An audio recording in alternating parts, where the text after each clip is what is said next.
Hey guys, what's up? Welcome to the channel. My name is Tony. This is the 15-Minute Gamer, and today I'm reviewing Herdling. This is a herd management adventure game from the makers of Far and Panic. It launched on August 21st on PC via Steam, Switch 2, Xbox Series X and S, and PlayStation 5. It's currently around about $15.99, but if you have Game Pass, it's included in that. You start as a silent, unnamed child who awakens under a city bridge and meets your first herd creature, a Calicorn. Without dialogue, nothing is spoken in this game. Herdling leads on atmosphere and a minimalistic approach. You guide these horned calf-like beasts through pylons, forests and mountains, aiming for a distant summit. Think Journey meets some sort of shepherd simulator and a slightly more interactive walking simulator, and you won't be too far off. The heart of Herdling is weirdly herding. That's what you're doing. Using a leafy staff, you'll signal your animals to follow, slow down, or stampede through the wilderness. Wanderers get left behind, or even worse, lost to predators or cliffs.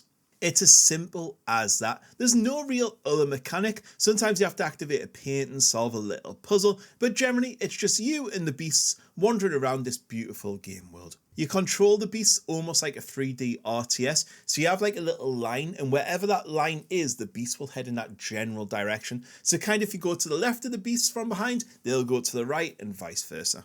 It's quite slow paced, I guess, but luckily you can speed things up a tad with stampede mode. This adds some speed and exhilaration to the walking. And what's really cool is wherever you move, there's these little flowers that pop up and show you the way you're going. It was such a subtle way to show where your journey was going. It's not all peace and love though. There are environmental hazards like pitfalls, ice breaks, where you have to save your Calicorn from falling down the cliffs. Then there's these really scary, massive owl things with really horrible faces. Them dudes are super scary. Those sections, what you'll have to do is maneuver your guys around a little maze. One wrong move though, and the owl wakes up. It's super tense though, and one wrong move could spell disaster for one of your herd. Calicorns do have personalities. Needy ones will follow your camp, playful ones will fetch. You lose one, and I can imagine the emotional weight hits. Luckily, I never lost one. They have lovely animations as well. They're really well designed, and getting each one might be as simple as just tame them. So you just walk up and tame them, or some might need a little bit of thought. So you might have to get one to be coaxed out by food, for example. When you get one, you can pick a name for them. So you can choose whatever you want. I called all mine Bob related stuff, or you can get the game to choose one for you. I would have liked to have maybe seen a little bit more of them though, because you're a herder. I wanted it to be a little bit more interactive in that sense. Maybe some sort of hunger bar, some sleep bar, being afraid, which may have caused them to panic and run or something like that. And then you got to go and find them and herd them all back. But it's pretty much they don't need a lot of care.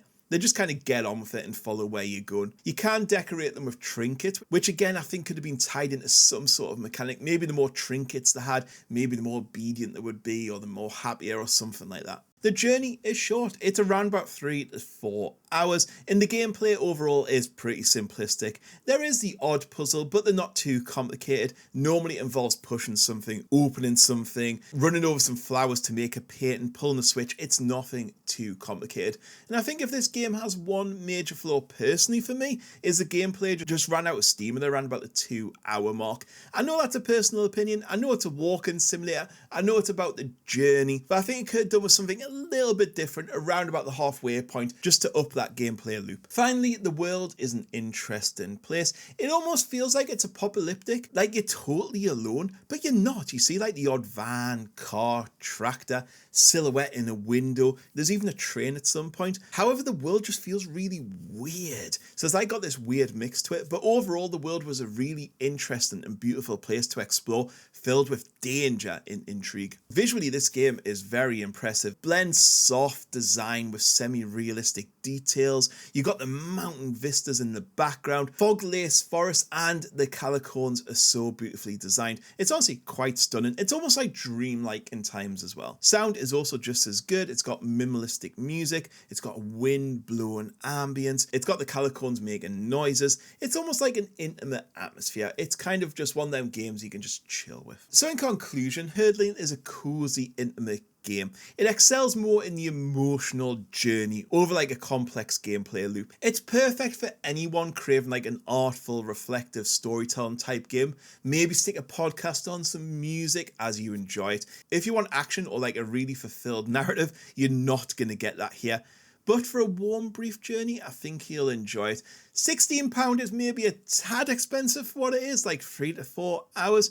But if you have Game Pass for free, it's totally worth experiencing. Anyways, guys, that's all I've got to say on this one. Don't forget to drop this video a like, hit that subscribe button for more quick reviews, and I'll catch you all in the next one. Goodbye.